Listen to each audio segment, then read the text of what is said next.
Hello everyone. Today's video is going to be a very practical and hopefully helpful video for you. And it's going to be about planning and specifically budgeting for a family vacation. Now, why do I think I have anything to offer on this topic? Well, I have been a mom for basically almost 22 years. My oldest son is 21 and a half. And of those 22 years, I have been a single mom for 15 of them. So planning family vacations, I've had to do basically all on my own because I was the only adult to plan them. For the purposes of this video, I'm only going to talk about vacations that I've planned as the adult for my family. So in other words, for me, and there was only one trip for my with my husband, but for me and my kids. I did a lot of traveling as a kid, and I did a lot of traveling on my own as an adult, but I'm not going to count those in this video. I'm only going to do it from the perspective of planning a family vacation, so adult or adults with children. And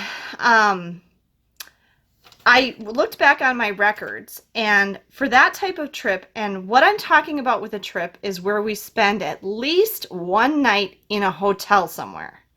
So it's got to be an overnight stay, and it has to involve staying in a hotel, not staying with family or friends or in someone's house, but actually staying overnight in a hotel somewhere.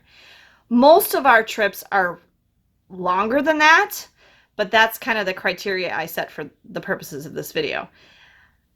Using that criteria, that it involved an overnight stay in a hotel somewhere, I have planned in the 22 years since I became a mom, over 65 trips, okay, for my family, for at least two people, either me and 1, 2, or 3 of my children. And 26 of those involved air travel.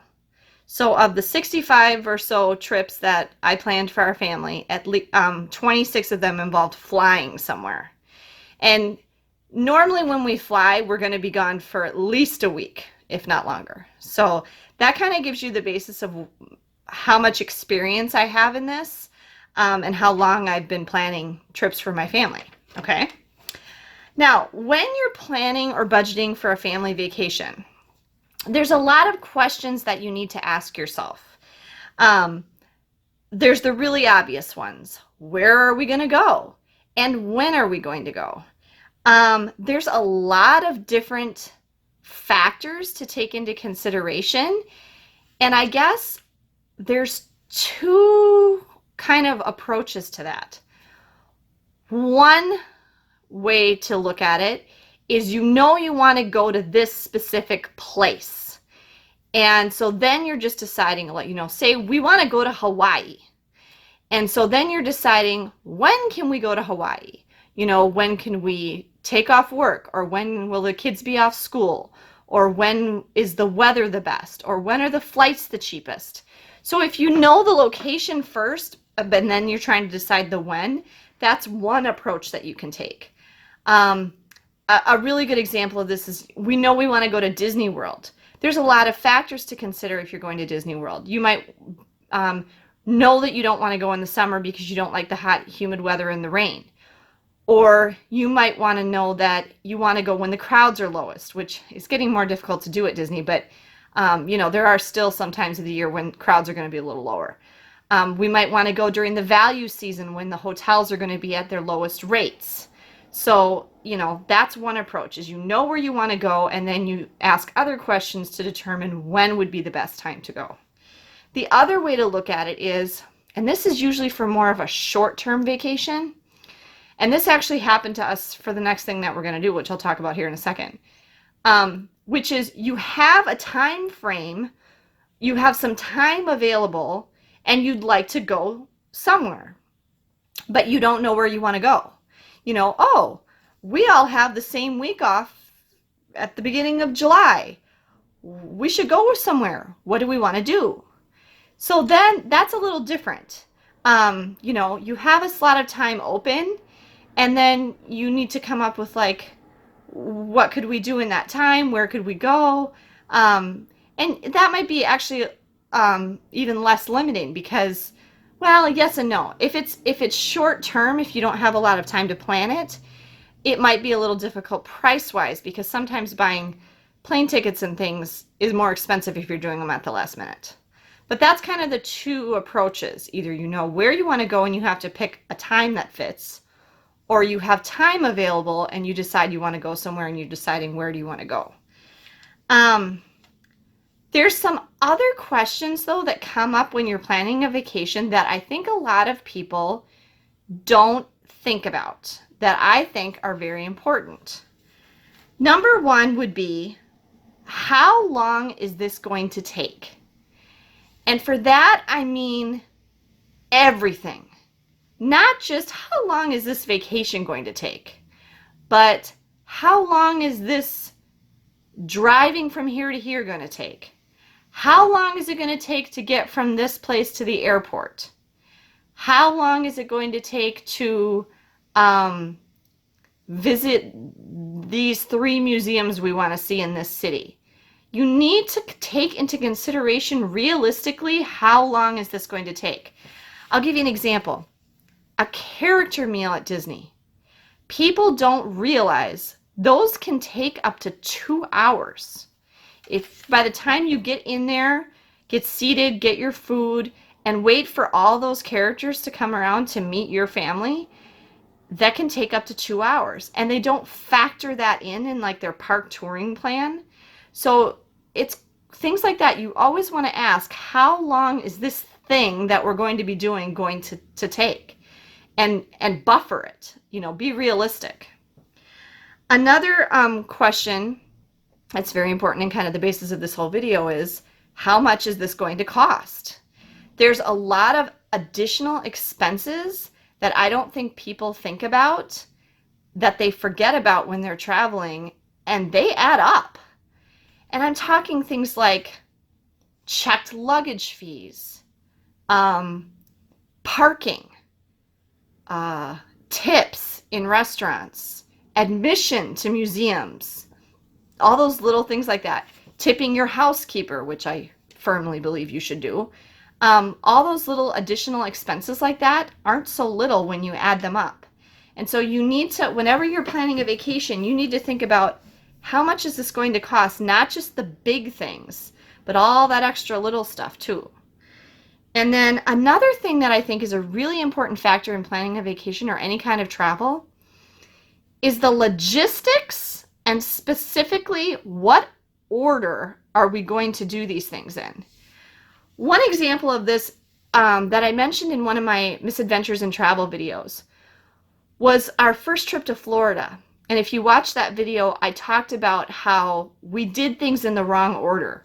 We did the relaxing beach part of our vacation first, and then we went to Disney World. And I said, in hindsight, we should have done those the other way around. We should have done Disney World first and then gone and relaxed at the beach. And that's, to some extent, that's just a personal preference, but I think most people would agree that's probably the better way to do it. This comes up just like from a time-saving standpoint. If you do things in a certain order, sometimes you can be more efficient with your use of time. And also, you have to pay attention to things like when things are open, okay? For example, and this kind of ties in something I was saying earlier. Tomorrow, this coming weekend, we are taking a little kind of extra trip. My daughter is going to a theater camp in the southern part of Wisconsin. It's about a 3.5-hour drive away, one way.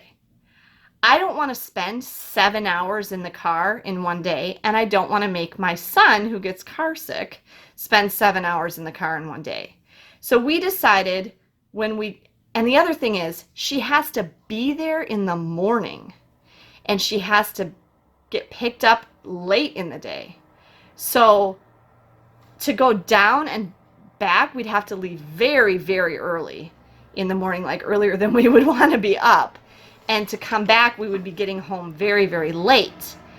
And so to kind of alleviate this problem, I decided we would tack on some fun little activities and make a little mini vacation out of the 2 weekends where we have to take her down and drop her off. Okay, so we're going to spend 2 nights in hotels tomorrow night and the next night, and then when we pick her up, we're going to do the same thing. Well, actually, we're doing 3. And extending it out so that I'm not spending 7 hours in the car in one day driving. It's just too long for me. So I don't have it's just going to be me and the 14-year-old and the 10-year-old. I don't have anyone else to drive. So that was an example of 2 things came up. One, we had a time frame. What would we like to do with that time? Where would we like to go? And then the second thing that came up was logistics. One of the places that we wanted to visit on one of these is a lighthouse that we're going to go see in Milwaukee. And it's only open from 1 to 4 Saturday and Sunday. And I think it has extended hours Thursday and Friday, but that didn't really help us because we weren't going to be traveling on those days. So I had to logistically plan everything else around how would we be at that place at that time when it's going to be open. Originally, I was trying to plan some other things like down in Illinois, and I just couldn't make it work. I couldn't get the things that I wanted to see in the right order, in an order that made sense when they were going to be open. So I had to scrap that plan because it just wasn't working out. And so I had to tweak this plan like 5, 6 different times to get it in an order that worked. The other thing I ran into, which this is a problem with last minute planning, is every hotel was booked. This coming weekend in the southern Wisconsin area, I looked everywhere from Janesville to Milwaukee. Every hotel was booked. I don't know what's going on. It's past Summerfest, which is a big music festival in Milwaukee. I don't know what's happening, if there's 60 zillion weddings going on. I mean, I checked everywhere. Economowoc, Lake Geneva. I mean, everything was booked. And so I really had trouble finding a hotel. So that kind of I had to tweak my plans because of that too. So you'll see in some upcoming videos, we're going to be making some videos of these little jaunts that we're taking. But that's kind of a big thing. Logistics and scheduling and putting things in an order that makes sense. Okay. So now I'm going to talk about budgeting for your family vacation. And I'm going to divide this, each subtopic, I'm going to talk about each one with 4 different types of family vacations, okay? Number 1, I'm going to do Disney World. Very common, popular place for families to go on vacation. So I'm going to use Disney World as one example for each category. Number 2 I'm going to talk about is a cruise, okay? The third type of trip I'm going to talk about is if you're flying to a major city, okay? So say I'm flying to New York City, or I'm flying to Washington, D.C., or flying to Seattle, or whatever, okay? And the fourth one I'm going to talk about is a road trip, where you get in the car and you're driving somewhere, maybe multiple destinations or whatever. So those are the 4 types of family vacations I'm going to use as examples. Disney World, a cruise, flying to a major city, and a road trip, okay? Because I would think in your vacation planning, you're going to be doing one of these at some point. I kept it domestic. I mean, obviously a cruise isn't entirely domestic. You really should have a passport for a cruise. I mean, you can get by without it, but it's best to have one. But just for the purposes of what more is going to be more common, I didn't do things like going to Europe or Asia or something like that, okay? Maybe I'll do something on that later. I don't know. Okay, so those are our 4 types of trips that we're going to talk about. For any trip you take or any vacation you plan, there are 5 main categories of expenses, okay? Number 1 is transportation. Number 2 is lodging. Number 3 is food. Number 4 is entertainment. And number 5 is other. And that other is things like that I mentioned before, those little expenses you don't think about, insurance, souvenirs, tips, things like that. Okay? So I'm going to take this one category at a time and break them down by each of those 4 types of vacations that I talked about. All right, first of all, transportation.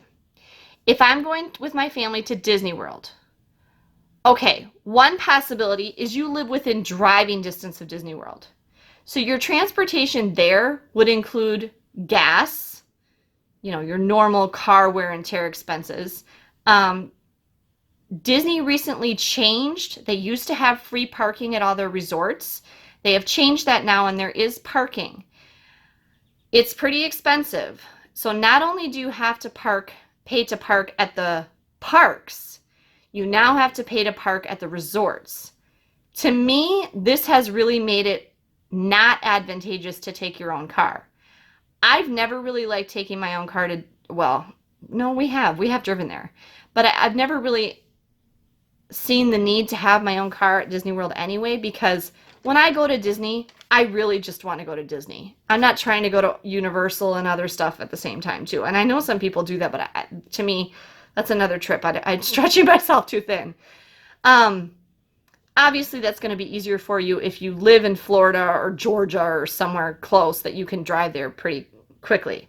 But we do not live within comfortable driving distance. We have driven to Florida multiple times. I don't want to do it again. It takes like 3 days. So, so if you're driving, you're going to have to factor in gas and parking for your car. Parking at the parks at Disney World and parking at the resort.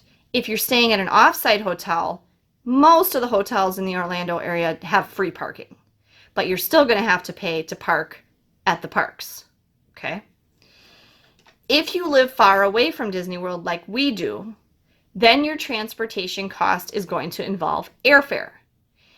If you are flying and you're going for longer than what you can pack to fit in a carry-on, you also need to factor in baggage fees. Unless you're flying on an airline or you have privileges, you have a credit card or platinum status or something with the airline that you get your baggage checked for free, or you're on Southwest or JetBlue or one of those where they don't charge for baggage. Okay, so you got to factor in the airfare, the baggage fees, and potentially parking at the airport if you are leaving your car at the airport at your home airport. Okay, that's something I always remember to do. Then, if you're going to Disney World, you're not going to have to pay any other transportation. You can get away with everything else being free because Disney's Magical Express to and from the airport is free for resort guests staying on site at Disney World.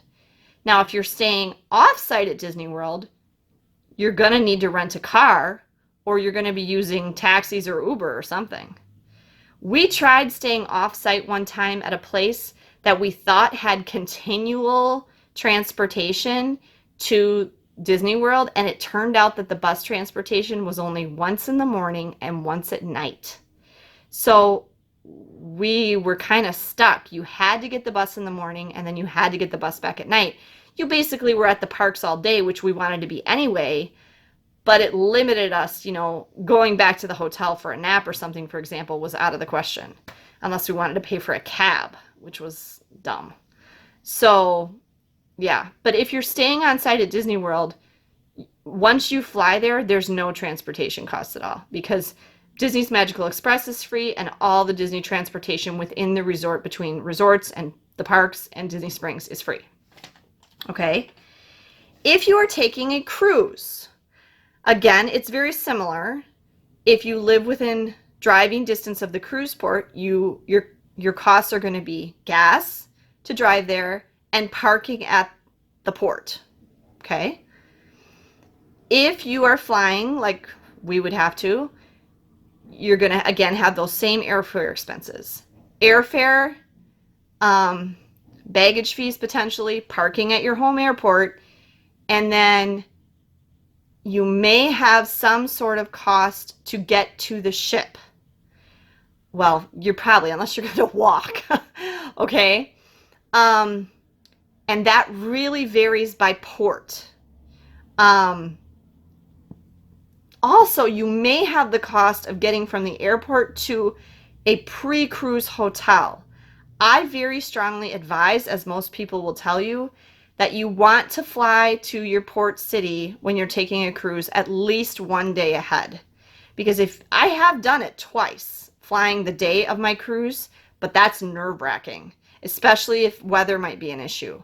Because if there's any kind of delay on your flight and you didn't book your flight through the cruise line, which I never do, I always book my own flights. If your flight is delayed or canceled and you miss your ship, you're out of luck. So you really want to fly down. After those first 2 times I did that and felt the stress of it, I decided I was always going to fly to my cruise port city at least a day ahead. So we always fly down at least one night before. Yeah, so I'll give you an example. This one we have coming up on Mariner of the Seas it's like in 30 days now. And we're flying to Miami the day before. It leaves on a Monday. The ship leaves on a Monday. We're flying down on Sunday. We get there Sunday evening. We're staying at a hotel with a free shuttle from the airport to the hotel, so that we'll get to the airport free. And then the rate that I chose, it's a Hilton property and I'm a Hilton Honors member, includes a shuttle to the ship. So it was like $150 for the room and the shuttle. So the hotel is providing a shuttle to the port. Now coming back, I'm going to have to take a taxi from the port to the airport. Okay, so that would be kind of what it is. But again, that's going to vary by port and distance from the airport to the port. Miami, Fort Lauderdale, it's really close. It's not going to be an expensive endeavor. Port Canaveral is almost an hour from the Orlando International Airport. So Disney has their own shuttle buses, but you have to pay for that. Royal Caribbean, most of the cruise lines have a shuttle option. You can also use Super Shuttle. You can rent a car. You know, there's a lot of different options. You just have to kind of explore depending on what port city you're leaving from. Okay, on a cruise, the cruise itself is also transportation. So part of your cruise fare is transportation. So keep that in mind. You're going to multiple destinations on one form of transportation. So your cruise fare, when you break down the cost of a cruise, people are like, oh, it's so expensive. But when you break it down and think about the fact that it's transportation, it's this many nights of lodging, it's however long the cruise is, it's all your meals and entertainment and activities, a cruise is an excellent vacation value. Okay? If you're flying to a major city or driving, again, these are all really similar. Your expenses are going to be either gas and parking, or maybe not, maybe you wouldn't have parking, or your flight, and again, baggage fees, parking at your home airport. And then if you're in a major city, you're going to have to factor in how are you going to get around once you're there. I don't usually recommend renting a car in major cities unless it's like Los Angeles. Most major cities, you can really get around at a more economical cost by using public transportation. So I always look into things like City Pass, or do they have a Go card that includes some form of transportation? Or is there like some kind of unlimited travel pass I can buy? The city of Chicago, for example, has CTA passes that you can buy for 1 day, 3 days, 5 days, 7 days, unlimited. So if you get on the wrong bus, it doesn't matter. You just get on and take the right one because you've got unlimited options on your pass. A lot of cities have that. So I really recommend, and also just from an environmental standpoint and a cost-effective one, to use public transportation when you're visiting a major city. Now, a road trip, your costs for transportation are your car. Your normal costs for your car, I mean, maybe you have a car payment, maybe you should have insurance, you're going to have gas, and potentially might have to pay for parking in some places. Okay, but other than that, that's probably going to be it for your transportation expenses on a road trip. Okay, the second category of budgeting for a vacation or trip is lodging. I'll go through these a little quicker. At Disney World, your lodging expense is going to be your resort or hotel. Off-site hotels are going to be cheaper than the Disney resorts, except for the value resorts. Sometimes might be cheaper, but I think from just a value perspective, you get more at an off-site hotel like a Holiday Inn or a Hampton Inn or something like that, where you get free breakfast maybe included or something than you get at the value resorts. And the value resorts, remember, are only double beds, full beds, not queens. Until they change that, I don't see myself ever staying at one. I love my kids, but not that much.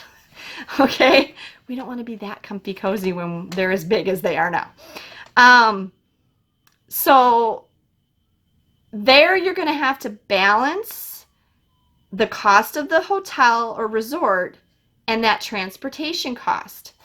I will tell you, for my family of 4, every time I've done the math, when I factor in the parking, a car rental, and the gas I'm going to have to pay for a rental car, and the cheaper staying off site, it always ends up to be a wash. And so just for convenience sake, I would rather stay on property at Disney World and use their free transportation and not have to worry about the stress of a rental car. That's just me.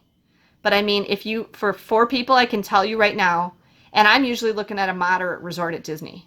So the math, it just doesn't mathematically make any sense to stay off site. I'm not saving any money because the extra expenses of the car that I have to rent make it equal or even more than staying on property. For a cruise, your lodging is part of your cruise fare. You get your room for the whole time, and you only have to unpack once. And you get to go all these different places. For a major city, your lodging is going to be your hotel. Okay, so whatever your hotel is, and there it's really going to depend on location.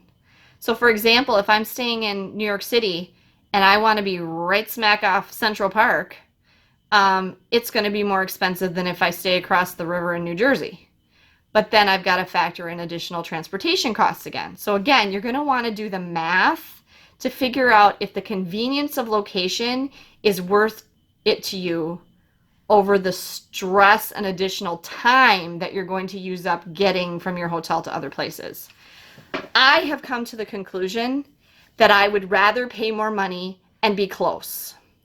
I've done both, and to me, time is money.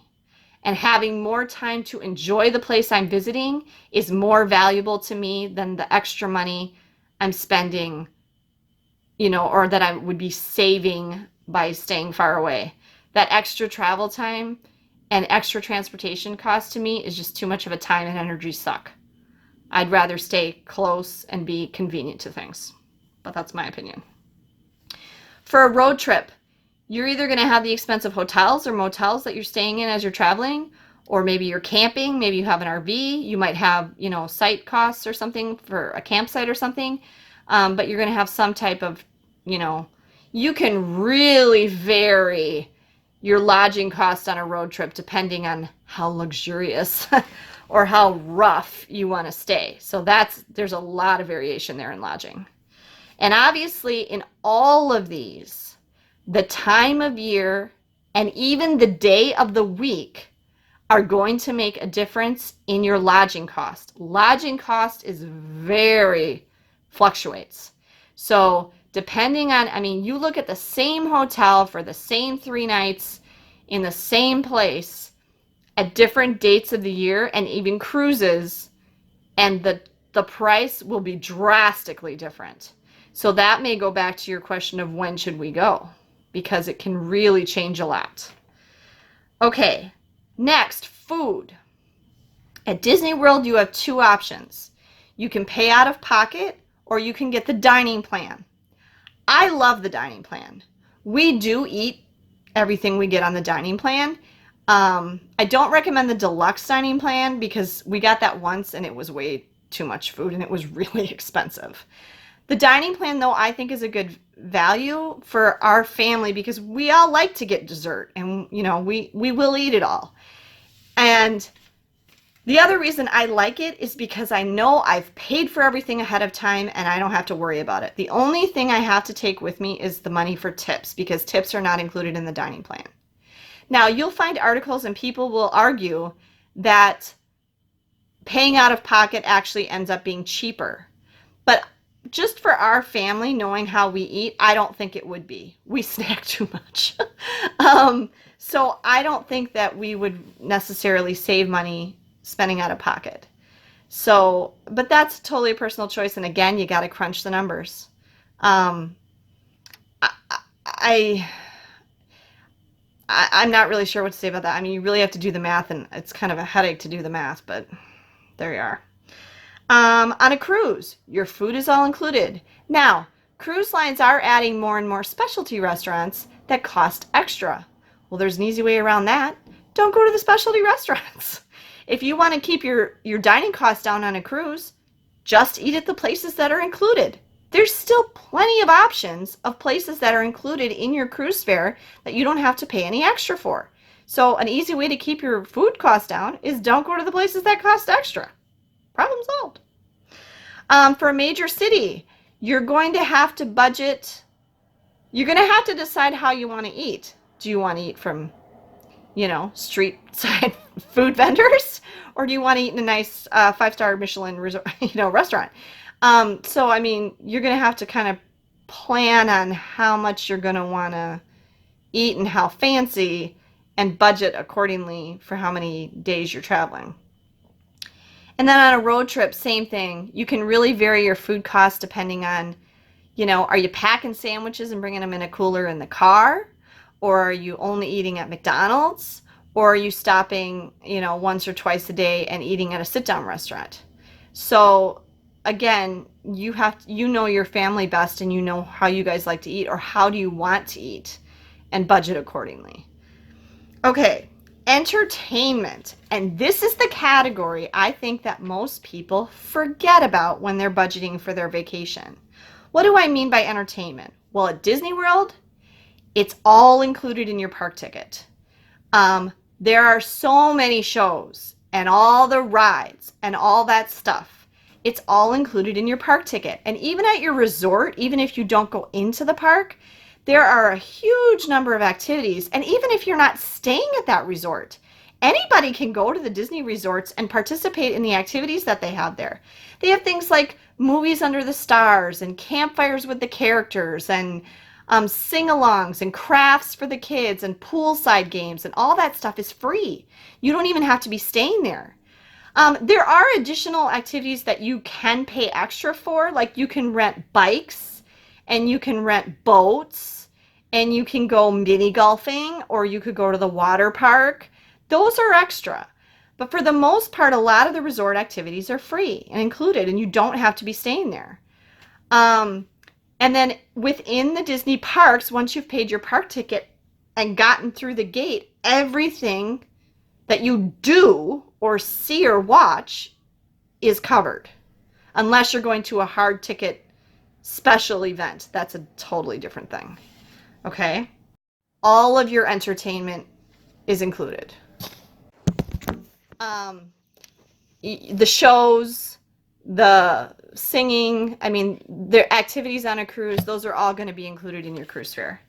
In a major city, now this is going to vary a lot. And what I mean by entertainment in a major city is going to be everything from museums. Now, a lot of museums are free or have a free day. But you're going to want to look at the cost of museums. It might be worth it, for example, to buy a science museum membership in the science museum of your local city. Like we have a membership to the Science Museum of Minnesota. That gets us into every science museum and a lot of children's museums in the entire country for free. So it's worth the $99, and you can go to all these other places for free. But like if you want to go to a Broadway show, that's going to be pricey. So, or some other kind of show or something like that. So it's really going to vary by destination, what you want to spend on entertainment and activities. But don't forget that category. And then on a road trip, again, that's really going to vary. What are you going to see? Same kind of things. Maybe you're going to attractions or a theme park or a zoo or whatever. look at their websites before you travel and find out what the admission is and add that all up and budget for it and make sure you have enough money for those things so you don't get there and can't get in. Okay? And also check if you have to pay for parking. Okay, and then that last category of other. This would be things like trip insurance. And I talked about trip insurance in another video.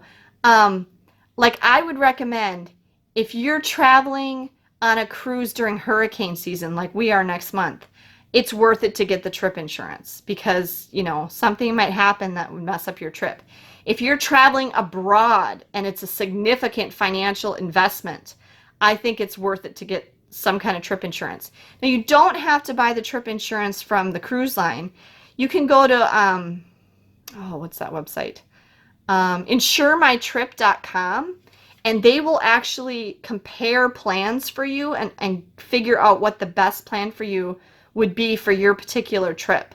And they're very reasonable. Trip insurance is not expensive, and I think it's worth it for peace of mind. Now, some things you really don't need it for, but you know, if it's a big trip that something could go wrong, or like if you're going to get sick or hurt in another country and you're not going to be able to afford to get back, you know, it's worth having the trip insurance. And then the other thing would be like souvenirs. Are you planning on letting your kids buy something? Are you going to buy a t-shirt? You know, are you getting the photo pass at Disney World? Whatever, anything that you're going to buy while you're on the trip. We do less and less of that as my kids get older and as I'm trying to declutter my house. And I don't want to accumulate any more stuff. So that's another thing. And then tips. Please don't forget to tip people. Tip your server at a restaurant. You need to tip the bellhop. You need to tip the concierge if he helps you out. You need to tip the red cap at the airport if he takes your luggage for you, or the bus driver if he handles your luggage. And you really need to tip housekeeping. I'm always like, it troubles me how much people don't think to tip housekeeping. That's not an easy job. So you want to factor in that you have enough money for tips. I think that's an easy to forget category. So, and those are going to be the same. You know, you're going to need to think about what are those extra things no matter where you go. You're going to maybe need insurance no matter which type of trip it is. You're going to probably buy souvenirs no matter what type of vacation you're taking. And you're going to need to tip people no matter where you're taking. So it's a matter of figuring out how many days, how many meals are we going to eat out, how many nights are we staying in a hotel, and kind of calculate it out. So I hope that that's helpful to you. Those are the categories that I always think about, and those are the budget areas that it's important to plan ahead. Obviously, I didn't give you any numbers here because there's a lot of variation. And I guess what I'm trying to point out is there's a lot to think about and plan ahead of time and research. You can do it. If you go on websites and you just write it all out, how much are we going to need for all of these things? You can come up with a pretty close number. I've gotten it pretty perfected that I take basically just as much money as we need, and have been getting pretty darn close the last number of times that we've traveled, that, you know, I know in advance exactly how much everything's going to cost, and I'm prepared. So that's my advice to you, is to be prepared and plan and research ahead of time so that you don't have any surprises, or you don't get to the end of your trip and go, oh my gosh, we don't have any money left, or something happens and you get stuck somewhere, or something happens and you can't go to something that you were really looking forward to going to because you didn't realize how much it was going to cost. You know, so that's my advice on planning and budgeting for vacation. And I'll try to do some more videos of this. If you like them, please comment down below, or like this video if you like it and you'd like to hear more information about this type of topic. And I thank you guys for joining me today, and I will see you next time. Have a good day.